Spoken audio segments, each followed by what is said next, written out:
Gimana kabar kalian hari ini? Semoga kalian baik-baik saja, selalu diberikan kesehatan, lancar rezeki, dan dimudahkan segala urusan.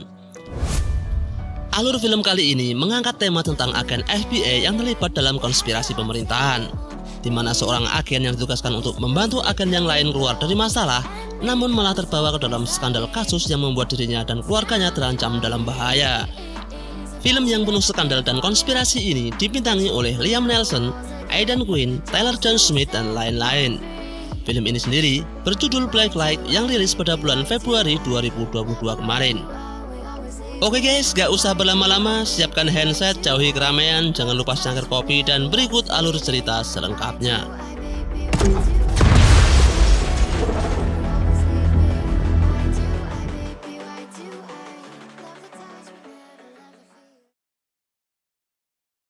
Film dibuka dengan seorang wanita pemberani yang sedang melakukan orasi di depan para demonstran.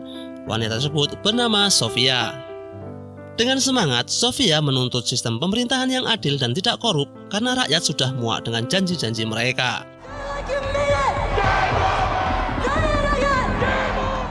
Kemudian, datanglah seorang pria yang terlihat mengagumi keberanian Sofia. Pria tersebut bernama Dusty Green.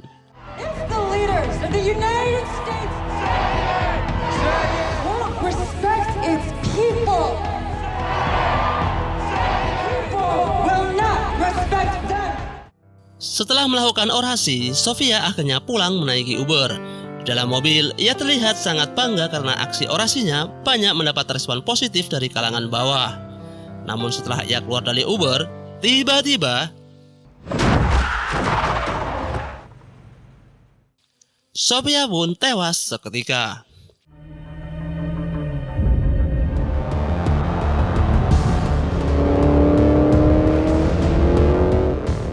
Kemudian diperlihatkan seorang pria yang sedang mengendarai mobil dengan terburu-buru. Orang tersebut bernama Travis Block.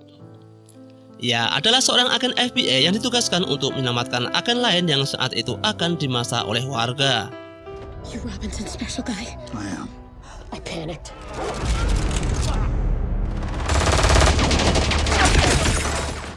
Di saat situasi sedang tegang-tegangnya, Travis pun mengeluarkan aksinya guys. Ia mengambil 2 tabung gas, menyalakan kompor, dan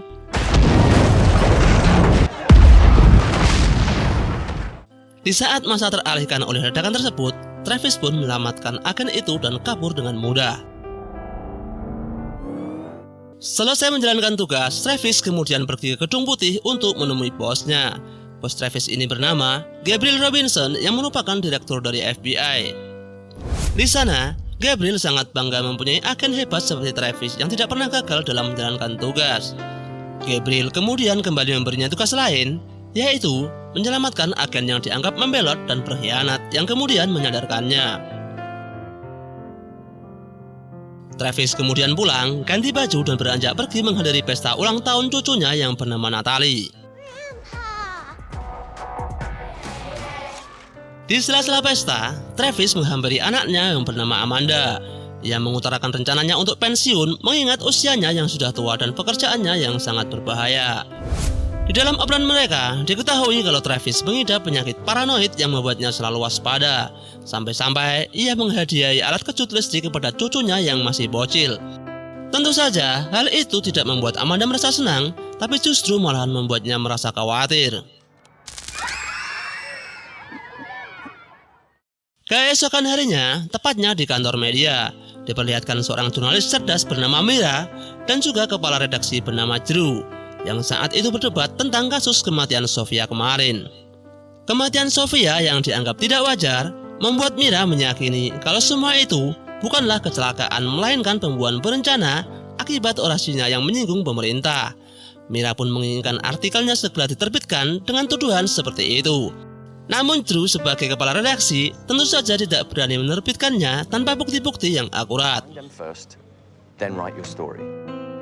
Sementara di tempat lain, terlihat seorang pria yang sepertinya sedang depresi hebat. Ia terlihat gugup sambil meminum alkohol dan juga aspirin. Ternyata, pria tersebut adalah Dusty Green, pria yang sebelumnya hadir dan mengagumi orasi yang dilakukan Sofia di awal film. Tak lama kemudian, 2 polisi datang menegurnya karena parkir sembarangan. Hey buddy, you can't park here. Namun setelah mengetahui kalau Dusty membawa pistol, dua polisi itu pun menangkapnya. Gun! Put your hands up! Look, I can explain. Put your hands on your head. Bukannya menyerah, tapi Dusty justru melawan polisi tersebut.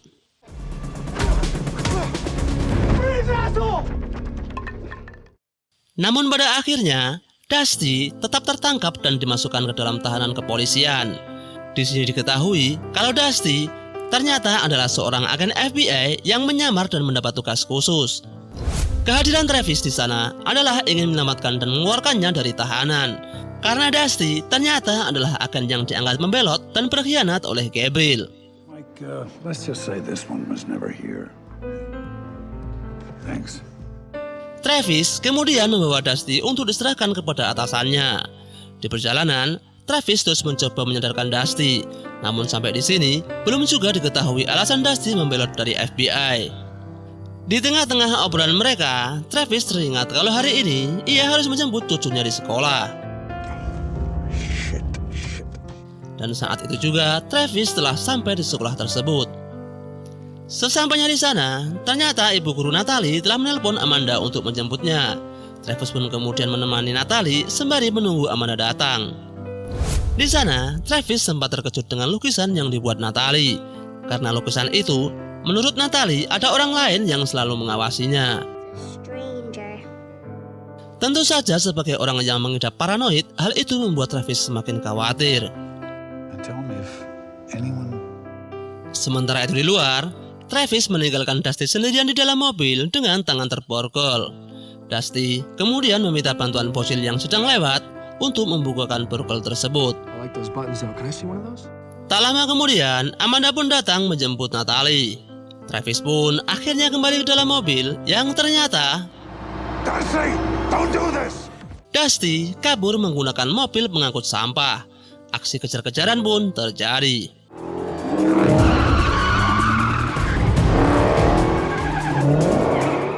Di momen ini, Dusty menyempatkan diri menghubungi Mira, si jurnalis cerdas. Dusty mengatakan kalau ia mempunyai informasi penting tentang kematian Sofia yang harus dipublikasikan. Karena terlalu berbahaya berbicara lewat telepon, Dusty pun akan menemui Mira di depan kantornya. How about 5 minutes?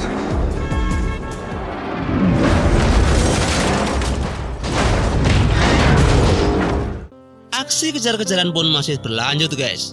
Namun karena Dusty kurang fokus, tiba-tiba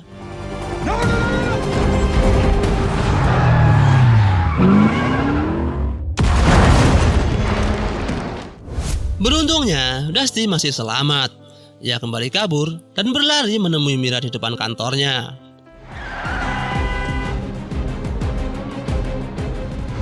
Are you Mira? Yeah, you are? Namun Dusty tidak sempat menceritakan informasi itu kepada Mira karena Travis keburu datang.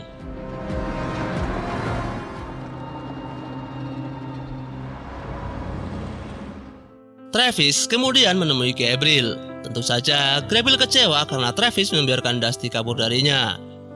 Disinilah Travis mengutarakan keinginannya kepada Gabriel untuk pensiun karena menurutnya ia terlalu tua untuk menjalani misi-misi selanjutnya. Namun sayangnya, Gabriel menolak dengan permintaan itu sebelum Dusty ditangkap dan mendapatkan kuncinya. Deal? Di sisi lain, Mira semakin curiga atas kematian Sofia setelah didatangi Dusty. Ia pun melaporkannya kepada Drew dan meminta izin untuk mewawancari Dusty sebagai narasumbernya. Sementara itu Travis mendatangi kediaman Dusty yang tampak kosong. Ia pun semakin kebingungan alasan apa yang membuat Dusty membelot dari FBI. Okay, what about under Dusty's alias? His last known... No, you silly bean. That's a string watching us. Setelah memandangi lukisan tersebut, Travis teringat dengan perkataan cucunya. Dan untuk mengurangi rasa kekhawatirannya, Travis pun memasang kamera CCTV di depan kediaman Amanda. Akan tetapi, justru hal itu membuat Amanda tidak suka dengan tindakan ayahnya itu. Finish with the cameras. Just please don't do anything else without asking first. Sementara itu di kantor FBI, Gabriel memerintahkan agen lain untuk menghabisi Dusty yang ternyata agen tersebut adalah orang yang menjadi Uber dan orang yang membunuh Sofia. Malam harinya, Travis menemui Mira. Di sini, Travis menanyakan tentang hal apa saja yang Dusty katakan kepadanya. Namun Mira menjawab kalau ia belum mendapatkan informasi apapun dari Dusty. Travis juga meminta untuk diberitahu jika nanti Dusty menghubunginya. Yang pada awalnya, Mira menolak bekerja sama, namun setelah mengetahui kalau Travis adalah agen FBI, Mira pun tak bisa berbuat apa-apa. He contacts you, you contact me. Don't play news hero. Di malam itu juga, Dusty yang kembali ke apartemen mengambil data untuk diberikan kepada Mira, dikagetkan dengan dua agen seruan Gabriel. Dan aksi tembak-menembak pun tak terhindarkan.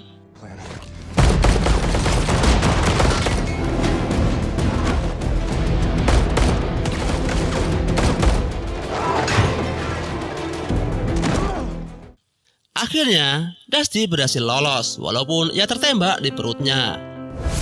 Keesokan harinya, Mira yang saat itu memberitahu Drew kalau semalam ia datangi agen FBI tiba-tiba dikejutkan kalau Dusty menelpon. Ternyata Dusty meminta Mira untuk menemuinya di suatu tempat. Namun di saat Mira menemuinya, Travis melihatnya dan membuntuti-nya secara diam-diam. Tempat tersebut adalah sejarah museum modern. Di sana, terlihat Dusty telah bertemu dan mengobrol dengan Mira. Namun di tengah obrolan mereka, Dusty melihat Travis yang memantaunya dari kejauhan. Dusty pun kembali kabur dan aksi kejar-kejaran pun kembali terjadi.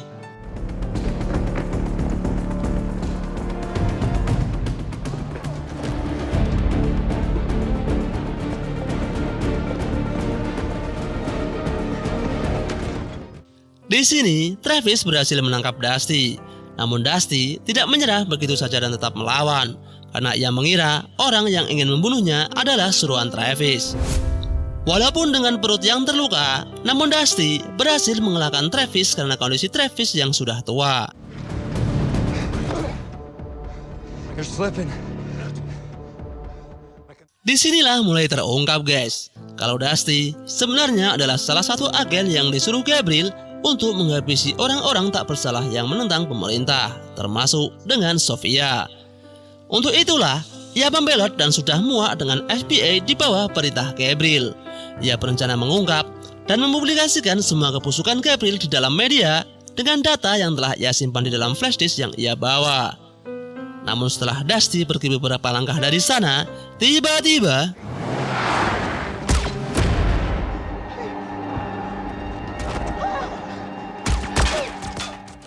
setelah berhasil membunuh Dusty, dua agen itu mengambil flash disk yang berisikan data-data penting tersebut yang kemudian kabur dari sana. What just happened?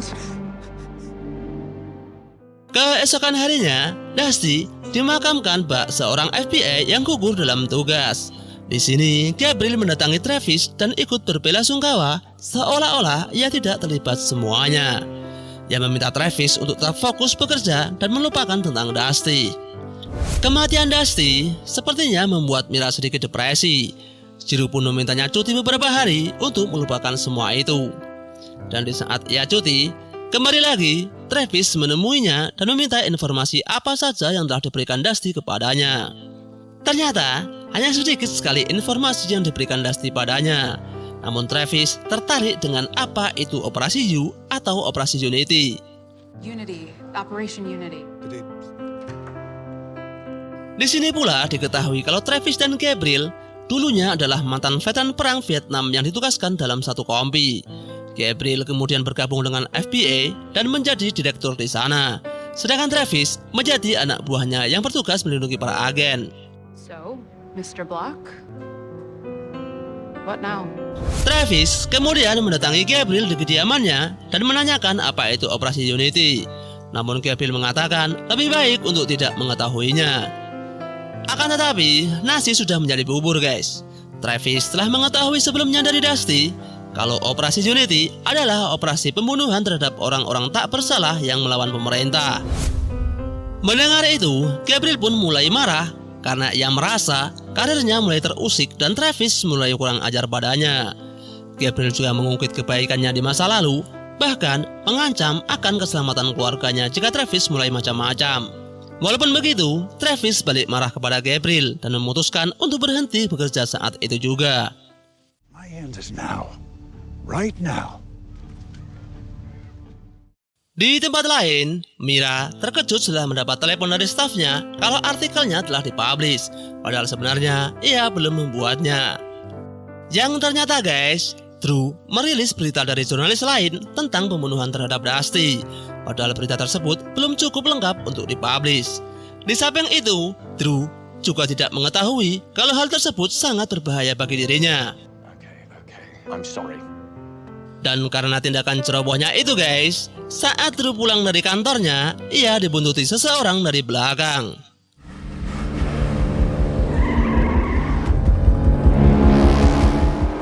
Karena merasa terganggu, Drew pun tancap gas.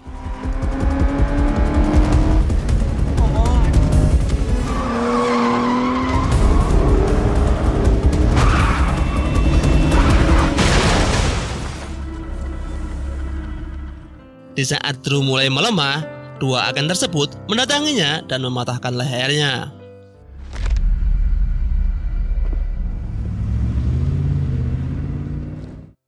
Setelah kejadian tersebut, Mira yakin kalau kematian Drew bukanlah kecelakaan, melainkan telah direncanakan seperti halnya kematian Sofia.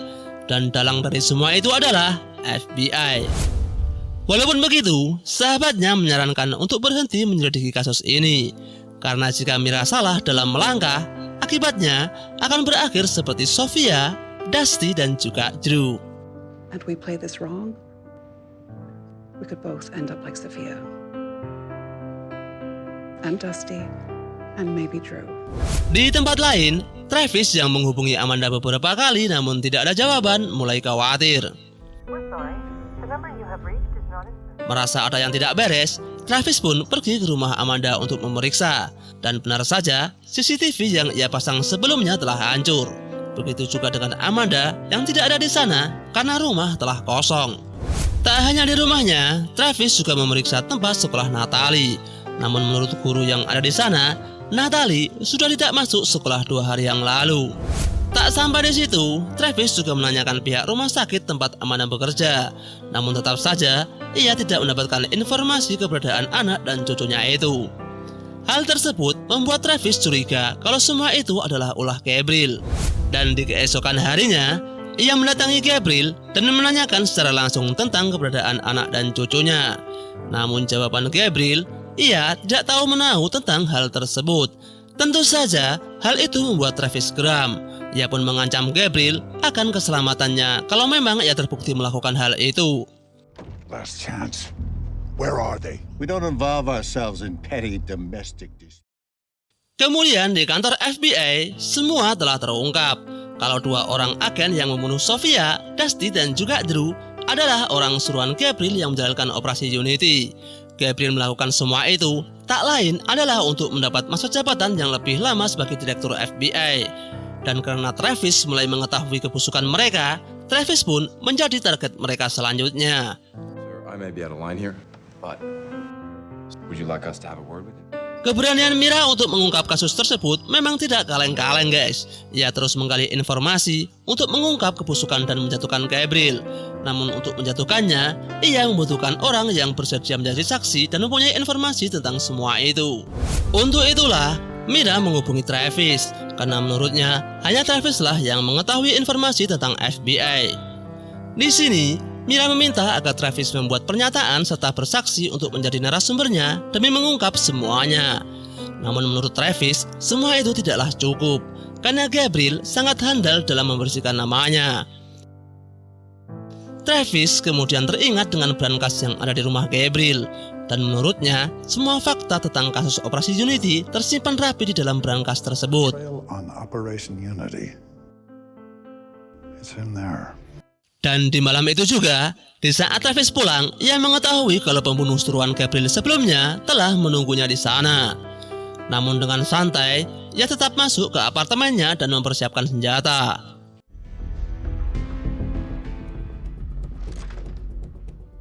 Travis kemudian mengelabui 2 pembunuh tersebut dengan remote pengendali apartemen dan meledakkan mobil agen itu.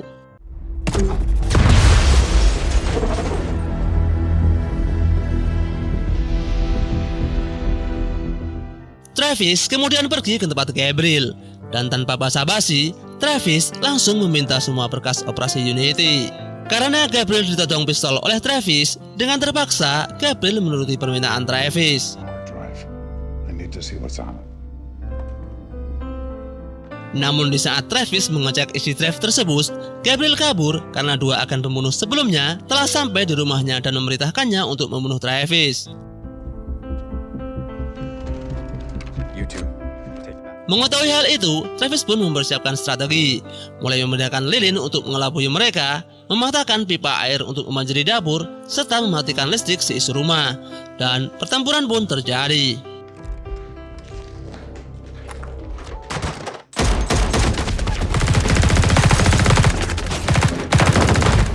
Saat aksi tembak-menembak, Travis mencoba menyadarkan para agen karena menurutnya mereka telah dimanfaatkan Gabriel demi ambisinya. Robinson's using you. We're just bullets in his chamber.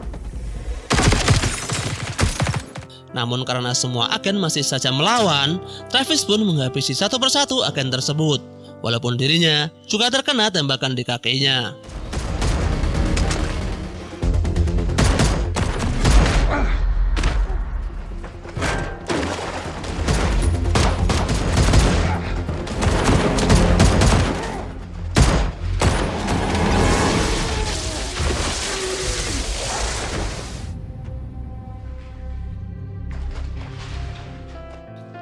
Travis kemudian meminta Mira menemuinya di sebuah motel. Sesampainya di sana, Mia terkejut karena Travis dalam keadaan terluka. Travis. Keesokan harinya, Travis telah terbangun dan dikagetkan dengan seseorang. This is Pearl. She works with me, please. Ya, adalah Pearl, teman jurnalis Mira. Kemudian, Travis mendapatkan kabar kalau anak dan cucunya telah ditemukan. Ternyata, Gabriel menyembunyikan Amanda dan Natalie di suatu tempat. Namun sekarang, mereka telah aman. Mira dan Pearl kemudian membedah drive yang diambil Travis dari brankas Gabriel semalam. Di dalam drive tersebut, terdapat sebuah video yang menampilkan Dusty akan pengakuannya. Yang ternyata, Dusty adalah agen yang diperintahkan Gabriel untuk mendekati Sofia dan memata-matainya. Namun seiring berjalannya waktu, Dusty malah jatuh cinta dengan Sofia dan mengabaikan perintah Gabriel untuk menghabisinya. Gabriel yang takut akan kebusukannya terbongkar, akhirnya memerintahkan dua agen lainnya untuk menghabisi Sofia dan juga Dusty. You can see it in his face. They were in love. No, she doesn't. I feel sick. Beberapa hari kemudian, Gabriel dikejutkan dengan Travis karena telah menyamar sebagai driver pribadinya. Di sini, Travis meminta untuk menghapus semua catatan kriminalnya dan mengakui operasi Unity kepada publik. Akan tetapi, Gabriel menolaknya sehingga membuat Travis marah dan mencekiknya. You're going to destroy my file and forget everything I've done. I will not bargain with you. Namun Gabriel berhasil lolos dan mereka pun saling adu tembak. Dengan mudah, Travis berhasil melumpuhkan Gabriel. We'll do it your way. I'll clean your record. Akhirnya, Gabriel bersedia menghapus semua berkas catatan Travis dalam FBI. Namun ia tetap saja tidak mau mengakui tentang operasi Unity di depan publik. You want to put a bullet in your old friend? Do it! No, the truth needs to be told. But first, where's my family? Travis akhirnya menemui anak dan cucunya yang sebelumnya telah disembunyikan Gabriel di tempat perlindungan saksi. Hi, Dad. Hey, sweetheart. Everything okay? Kemudian tersiar berita kalau Gabriel telah ditangkap dan akan dihukum setelah menyalahgunakan kekuasaannya sebagai direktur FBI. Setelah itu, Travis menghubungi Mira dan berterima kasih karena telah membantunya mengungkap semuanya. Thank you. You're welcome. Travis pun akhirnya dapat menghabiskan masa tuanya dengan nyaman bersama dengan anak dan cucunya. Dan film pun selesai.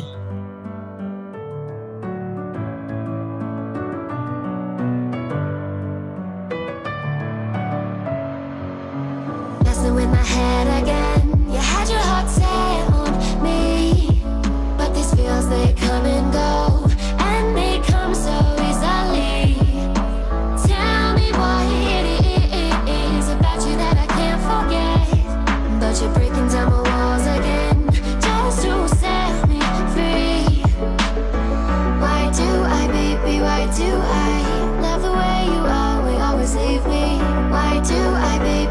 do I love the touch but never love the feeling?